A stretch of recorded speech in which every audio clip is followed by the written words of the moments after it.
रिदावा जी, अगर कुछ काम नहीं है तो मैं दरगाह से होकर आ जाऊं? आज जुमेरात है ना, आज मैं जाके आपके लिए बहुत सारी दुआएं करूंगी। आपको पता है, वहाँ जाके अल्लाह से जो मांगो ना फ़ौरन मिल जाता है, और ये तो मैंने खुद आजमाया है। सुनो, मैं भी तुम्हारे साथ चलूं? जी जी चलें। ठीक है, तुम जाओ, मैं आती हूँ।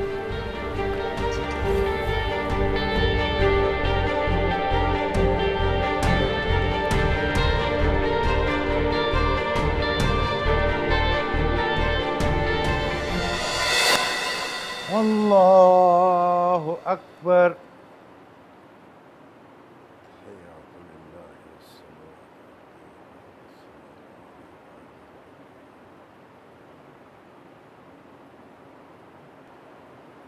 अस्सलामु अलैकुम वरहमतुल्लाह। अस्सलामु अलैकुम वरहमतुल्लाह।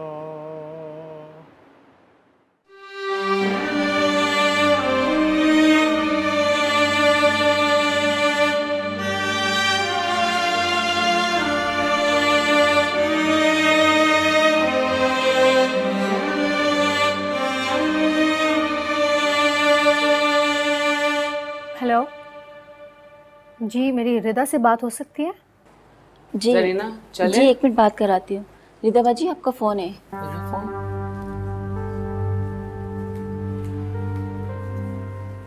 हेलो। हेलो रिदा, कैसी हो तुम? प्लीज़ मेरी बात सुन लो एक बार। मैं जानती हूँ कि भाई ने तुम्हारे साथ बहुत गलत किया है, मगर किसी को प्यार करना, उसको चाहना कोई गुनाह तो नहीं है ना। तुम प्लीज उन्हें माफ कर दो, वो बहुत अपसेट है। देखो, हर इंसान अपनी मोहब्बत को पाने की एक कोशिश तो करता है ना। तौकीर भाई ने भी तो यही किया है। वो शर्मिंदा हैं, अपनी गलती को सुधारना चाहते हैं। अगर ज़ीशान से तुम्हारी नहीं बन रही तो तुम उन्हें छोड़ दो। हम रिश्ता लेके आएंगे तौकीर भाई का तुम्हारे लिए। बकवास बंद करो। तुम्हारी हिम्मत भी कैसे हुई इस तरह बात करने की मुझसे? तुम मुझे अपनी दोस्त समझती हो? ये मशवरा है तुम्हारा कोई? शर्म ना आई तुम्हें? आज के बाद मुझे फोन मत करना अगर मेरे लिए इतनी बेहतरी चाहती हो तो। रिदा, मेरी बात। रिदा, हेलो।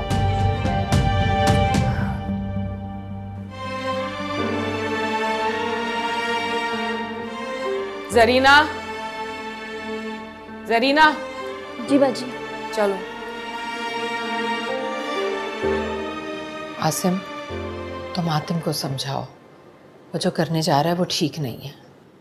क्या क्या समझाऊं? क्या क्या हुआ है? वो कह रहा है कि वो अम्मी जी, वो अम्मी जी प्लीज बात तो सुन ले मेरी, मुझे बात करनी है आपसे। आप बात करने को नहीं, मुझे कोई बताएगा हो क्या रहा है? अम्मी जी आप प्लीज बैठे, प्लीज बैठे, मुझे बताएं कि क्या बात है। हातिम भाई प्लीज बैठिए यार।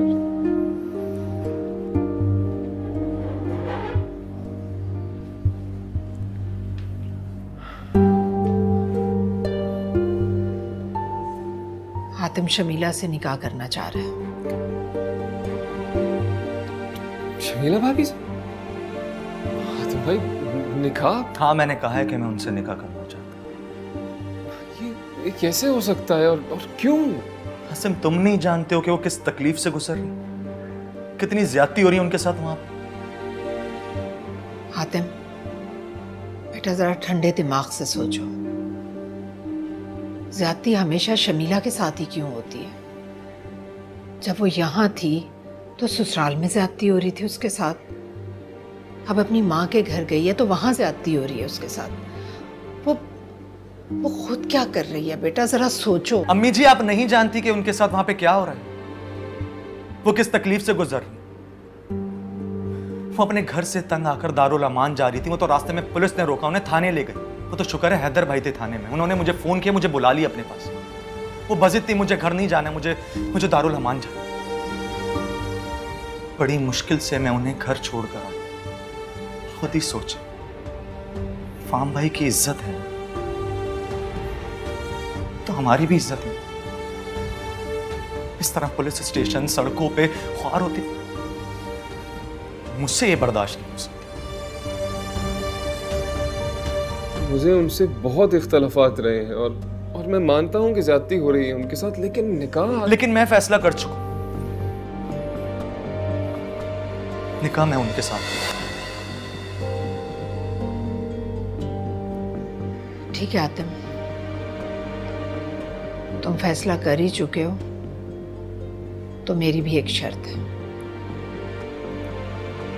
शर्त? कैसी शर्त? वक्त आने पर बताऊंगी।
कैसी बातें कर रहे हैं आप? अल्लाह ना करे कि आपको कभी किसी किस्म का दुख हो।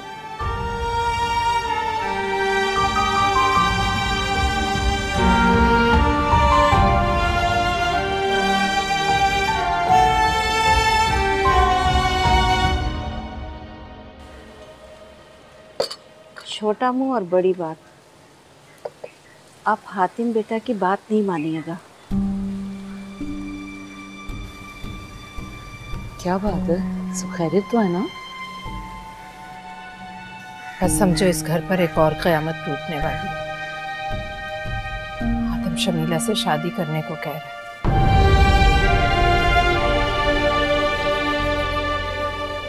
क्या? उन्हें रोकिए खतीजा बाजी, वरना बहुत बुरा होगा। तुम्हें क्या लगता है ज़ायदा, मैं रोक सकती हूँ उसे? तो क्या आप मान जाएंगे? ये सवाल मुझ जैसी बेबस माँ से मत पूछो इस वक्त। अपने आप को इतना बेबस ना बनाइए, वरना इस घर का क्या होगा? क्या होगा अब इस घर का? आप उन्हें साफ साफ कह दीजिए कि नहीं शादी हो सकती शमीला से। और अगर उसने मेरी बात ना मानी तो? मुझे नहीं लगता वो मेरी बात मानेगा। शमीला ने उसे अपनी मुट्ठी में कर रखा है। मुझे तो कोई रास्ता नहीं दिखाई दे रहा इस वक्त।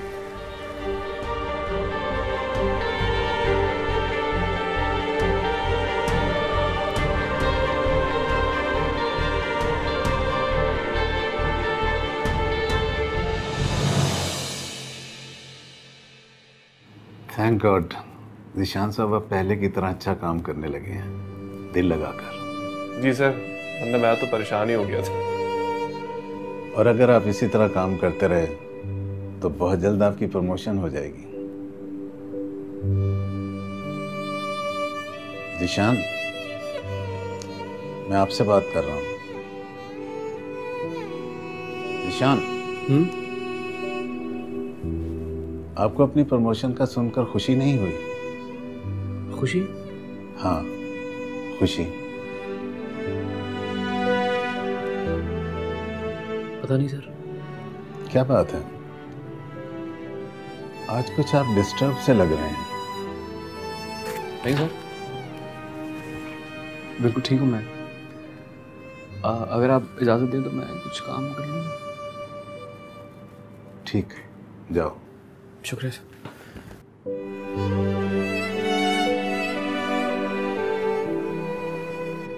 सर ये वाकई बहुत परेशान, कुछ गुमसुम सा रहता है। मुझे लगता है कोई ज़हनी टेंशन चल रही है। मैं हातिम से बात करता हूँ। एक टैलेंटेड शख्स को यूं वेस्ट नहीं किया जा सकता।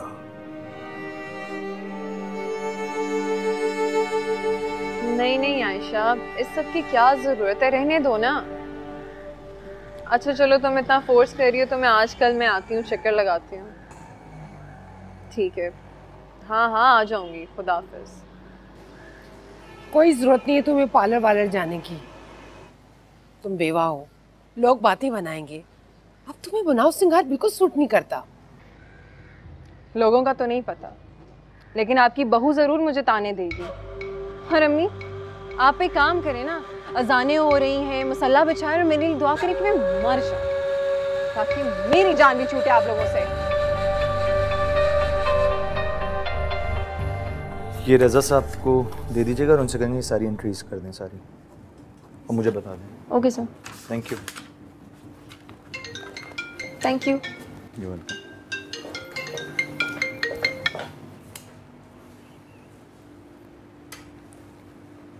अस्सलाम वालेकुम सर। वालेकुम अस्सलाम। हातिम साहब कैसे हैं? मैं बिल्कुल ठीक हूँ सर, आप कैसे हैं? भाई हमारे दिल ने बता दिया था कि हातिम साहब याद कर रहे हैं। सुनाओ, तबीयत कैसी है? बिजनेस वगैरह तो ठीक चल रहा है ना? सर बस फाहम भाई की डेथ के बाद बिजनेस थोड़ा सा तो डाउन हुआ था, लेकिन उम्मीद है कि मेहनत करूँ और अच्छे से इसको संभालूं। हातिम एक बात पूछनी थी तुमसे।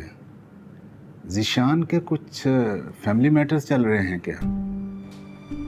क्यों, उसने कुछ कहा है आपसे? नहीं, उसने मेरे साथ तो कुछ भी डिस्कस नहीं किया, लेकिन उसकी हालत देखकर मुझे लगता है, क्योंकि वो हर वक्त डिस्टर्ब और उलझा उलझा सा रहता है।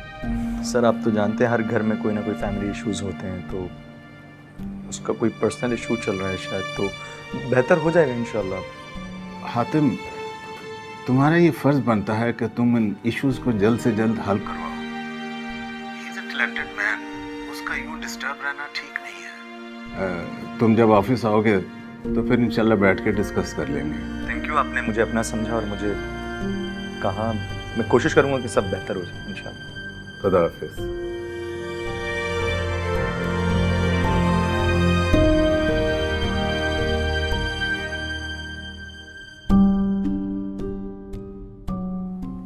देखो तो कितनी परेशान हो तुम। यहाँ तुम्हारी ये हालत है और वहाँ ज़ीशान की। उनका नाम ना ले प्लीज। क्यों ना लो, बेटा है मेरा, माँ हूँ मैं उसकी। उसे परेशान देखकर मुझे ना दिन का सुकून है ना रात की चैन। सारी सारी रात बाहर फिरता है, एक पल नहीं सोता, और अगर आंख लग जाए तो तुम्हारा नाम लेकर उठता है। अगर तुमने उसे माफ ना किया रिदा, वो पागल हो जाएगा। ये मेरे बस में नहीं है। क्यों नहीं है तुम्हारे बस में? मेरी आंखों के सामने वो सारे लम्हात आ जाते हैं जब उन्होंने मुझे रुसवा किया। अपने दिल को समझाओ। कैसे? उस वक्त को याद करो जब वो तुमसे मोहब्बत का इजहार करता था, प्यार करता था तुमसे। मेरा दिल दुखता है जब भी उन्हें याद करती हूँ। मैंने उनकी बहुत इज्जत की, उनसे बहुत मोहब्बत की मैंने, लेकिन मेरी वफा, वो सब कुछ, वो सबके सामने अपने कदमों तले रोंद के चले गए। क्या मेरा किरदार इतना कमजोर है कि अपनी कमजोरी को छुपाने के लिए मुझ पे इतनी बड़ी तोहमत लगा गए? नहीं मेरी जान, तुम तो बहुत पाकबाज, बहुत नेक साफ दामन बच्ची। तो फिर आपने अपने बेटे को क्यों नहीं बताया कि किसी बेगुनाह पर इतना बड़ा बहुतान लगाने की क्या सजा हो सकती है? ठीक कह रही हूँ, मेरा कसूर। माँ का फर्ज होता है वो अपने बेटों को औरत की इज्जत करना सिखाए। मैं नहीं कर सकी। माफ कर दे, शायद जाने अनजाने में मैंने कुछ गलत बोल दिया। आपका कोई कसूर नहीं है, सब मेरा कसूर है। बस मेरा खुदा मुझे माफ करे रे, तुम भी मुझे माफ कर दो बेटा, प्लीज। पता नहीं अल्लाह भी मुझे माफ करेगा कि नहीं।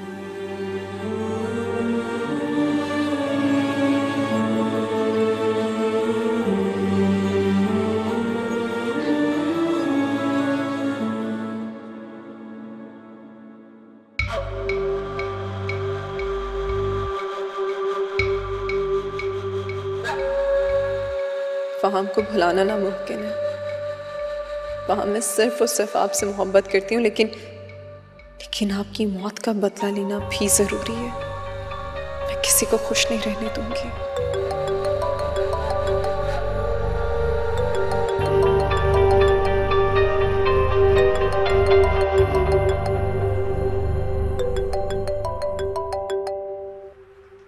अस्सलाम वालेकुम। कैसी हैं आप? कोई प्रॉब्लम तो नहीं है ना? बस सही हूँ।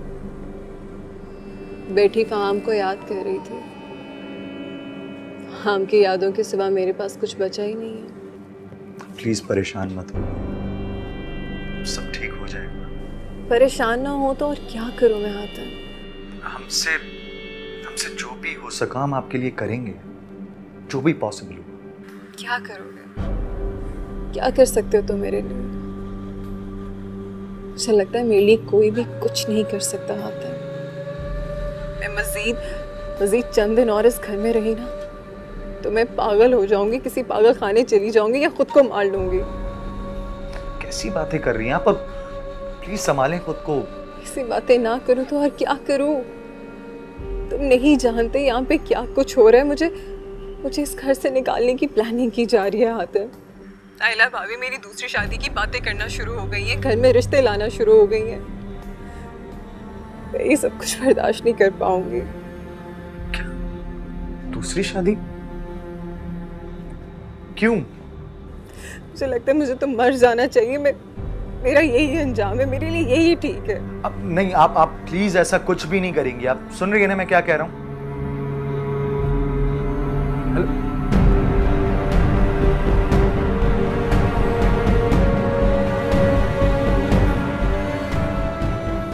अब तुम खुद ही बहुत कुछ समझ जाओगे।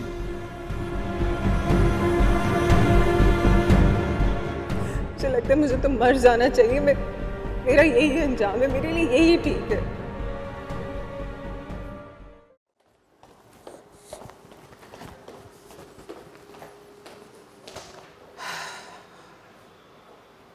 माँ जी कहाँ गई थी आप? कब से फोन कर रहा हूँ आपको, फोन भी नहीं उठा रहे हैं आप।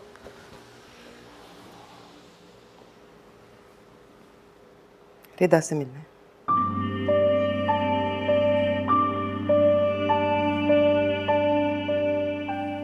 क्या कहा उसने? तो फिर आपने अपने बेटे को क्यों नहीं बताया कि किसी बेगुनाह पर इतना बड़ा बहतान लगाने की क्या सजा हो सकती है?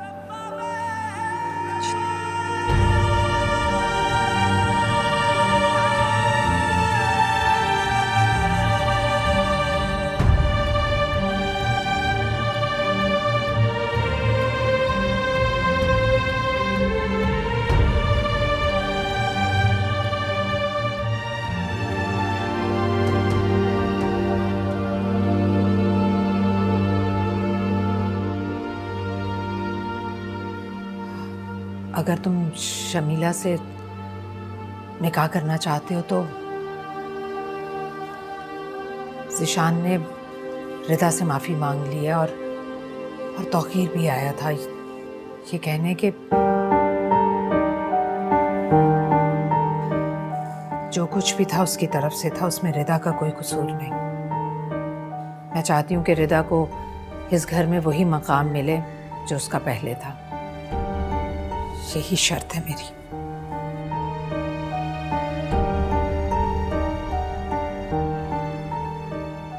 अब जब सारी बातें क्लियर हो गई तो फिर रिदा ने ज़िशान को माफ क्यों नहीं किया? जब वो माफी मांग रहा है क्यों नहीं गई उसके साथ?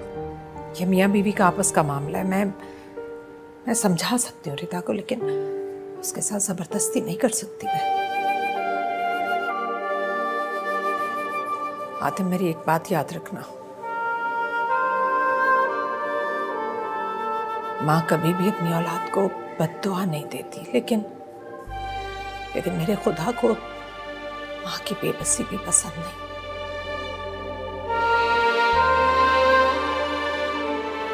मम्मी जी, हमें आपकी दुआओं की जरूरत है। आप खुश नहीं हैं तो घर का सुकून, बिजनेस सब बर्बाद हो रहा है। आपकी खुशी से अहम हमारे लिए कुछ नहीं है।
आप लोग क्या हुआ, कोई गलत क्यों हो गया आपसे?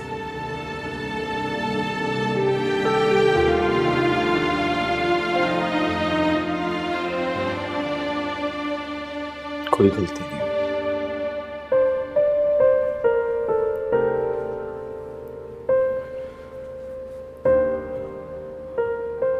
माफ किया हमने तुम्हें।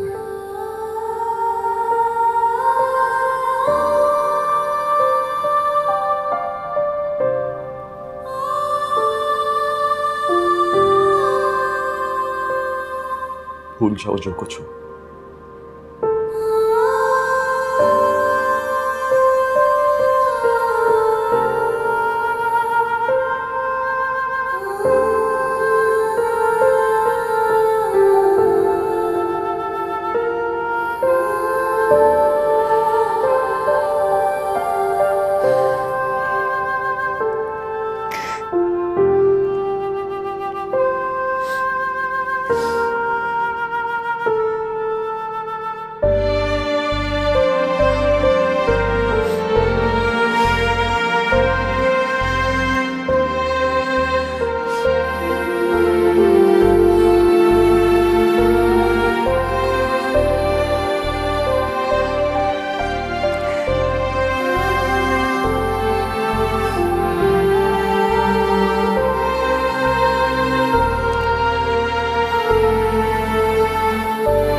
ज़िशान को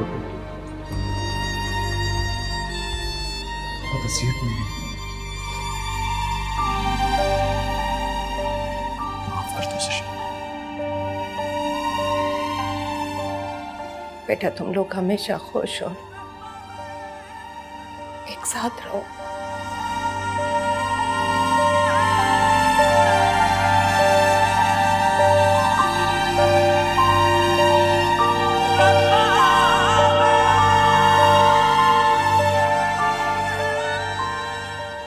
इससे बढ़कर मेरे लिए खुशी की और कोई बात नहीं हो सकती।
क्या बात है, परेशान लग रहे हो तुम मुझे?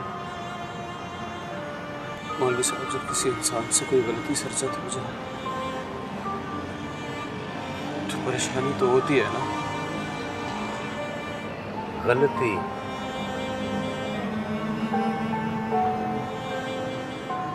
गुनाह कहो बेटा। गुनाह सरजद हो जाए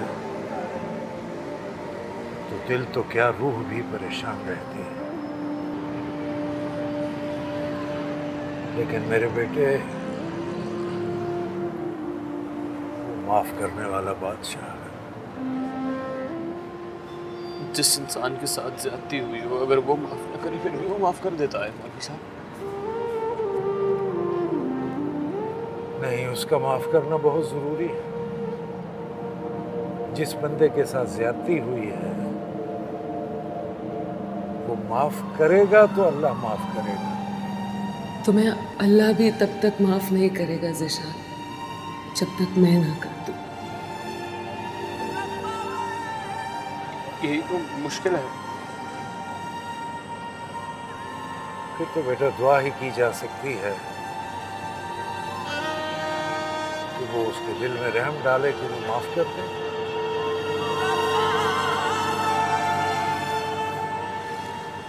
लेकिन अगर इंसान इतना गिड़गिड़ा, इतनी तौबा करे, इतनी माफी मांगे, फिर भी दिल का जो बोझ है मौलवी साहब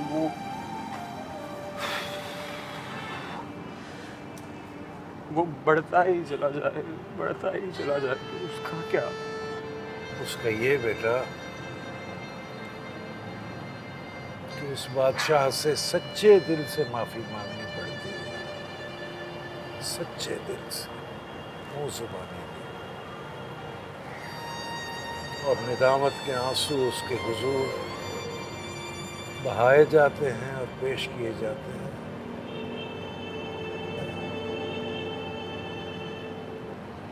तो तब वो दिल को ऐसा सुकून और इत्मीनान बख्शता है कि इंसान को यकीन हो जाता है कि उसकी तौबा कबूल हो गई है, उसे माफ कर दिया। मौलवी साहब,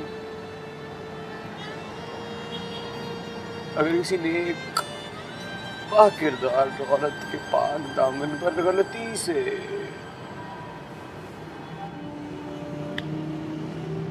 नादानी से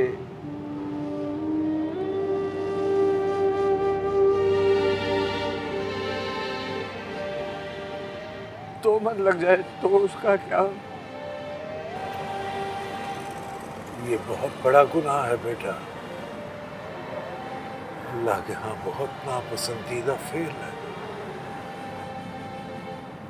और उसका हुक्म है कि ऐसे शख्स को 80 कोड़े मारे जाए। 80 कोड़े?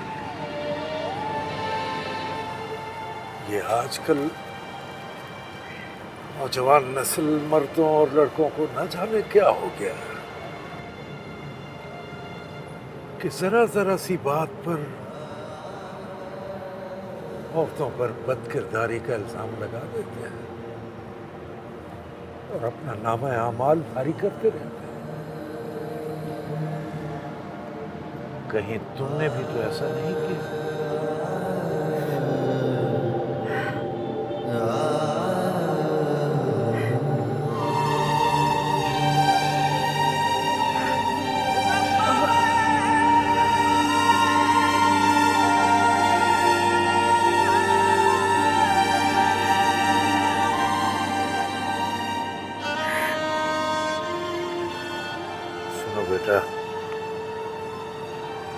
पहले उससे माफी मांग कर आओ,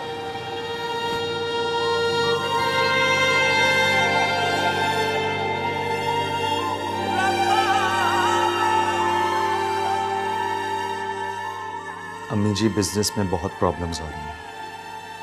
जब फहम भाई जिंदा थे तब भी बहुत प्रॉब्लम्स थी, लेकिन अब ऐसा लग रहा है कि सरवाइव करना बहुत मुश्किल है हमारे लिए, क्योंकि कोई सरमाया ही नहीं है हमारे पास। अल्लाह खैर करेगा। अम्मी जी, सिर्फ दो ही रास्ते नजर आ रहे हैं। या तो ये जो घर है इसे हम गिरवी रखकर कुछ लोन लें, या फिर जो जमीनें उन्हें बेचें। ये घर? नहीं नहीं आतिम, ये घर तो तुम्हारे पापा ने बहुत मोहब्बत से बनाया था। ये मैं नहीं बेचने दूंगी। हाँ, अलबत्ता जमीनें बेच सकते हो तुम। अम्मी जी, लेकिन जमीनों में रिदा का भी हिस्सा है। हाँ, वो तो फहाम ने अपनी जिंदगी में रिदा के नाम कर दिया था। उसके हिस्से की जमीनें छोड़कर बाकी बेच सकते हो। तो ठीक है मुझे, मैं आता हूँ। अस्सलाम वालेकुम। देखो आसिम, शमीला जो कुछ करती रही है तुम अच्छी तरह से जानते हो। अब वो फिर इस घर में आ रही है।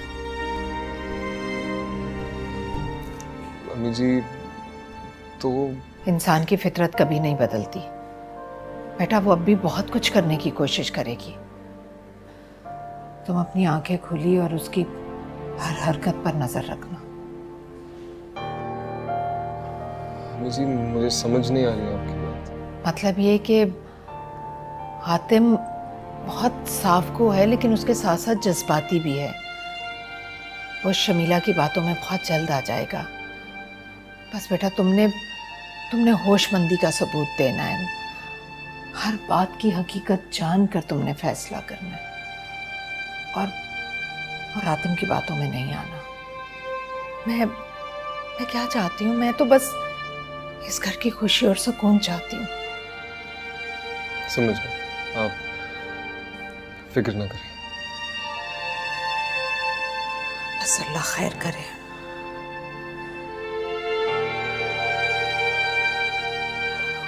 खुद को संभालो ना ज़ीशान। देखो, ये आजमाइश का वक्त है, ये भी गुजर जाएगा। आजमाइश इतनी सख्त होती है क्या माँ जी? इसी का नाम आजमाइश है।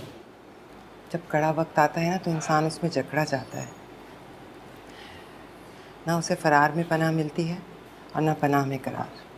बिल्कुल ऐसी ही कैफियत है माँ जी।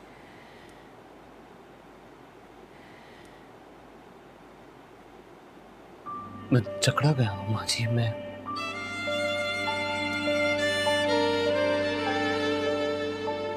जकड़ा गया हूँ। मुझे कुछ समझ नहीं आ रहा। तुम दुआ करो, खुदा ये आजमाइश का वक्त गुजार दे। मैं भी करती हूँ। मेरा बच्चा, आओ, चलो आप कुछ खा लो।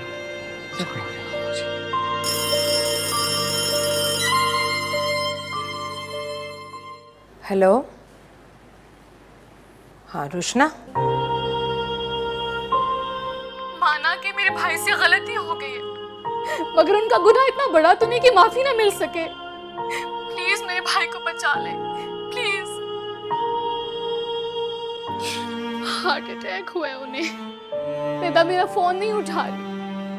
प्लीज आप उससे कहें कि मेरे भाई को माफ कर दे। मैं जानती हूँ कि उसने बद्दुआ दी होगी, क्योंकि भाई ने उसका दिल जो दुखाया था। प्लीज रहम करे मेरे भाई पर, प्लीज।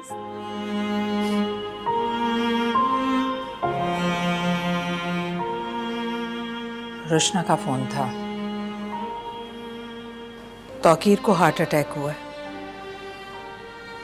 कह रही थी कि रिदा से कहें मेरे भाई को माफ कर दे।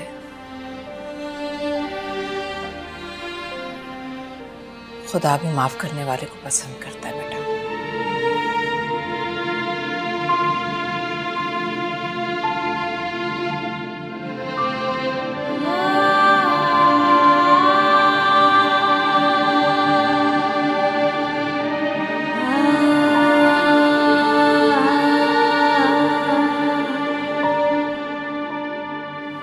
रिदा,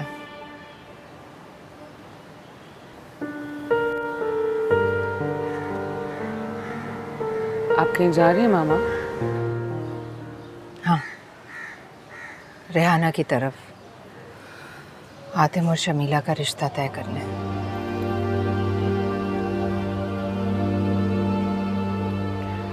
एक बार फिर सोच लें। आतिम ने कुछ सोचने का मौका ही कहाँ दिया है। वो जितना जुनूनी हो रहा है वो कुछ भी कर सकता है। मसलन कोर्ट मैरिज की धमकी दी है उसने, और मेरे पास इसके सिवा कोई रास्ता नहीं कि मैं आतिम के लिए शमीला का रिश्ता लेने रेहाना के पास जाऊं। ठीक है, जैसे आपकी मर्जी। मेरी नहीं रिदा, जैसे खुदा की मर्जी है।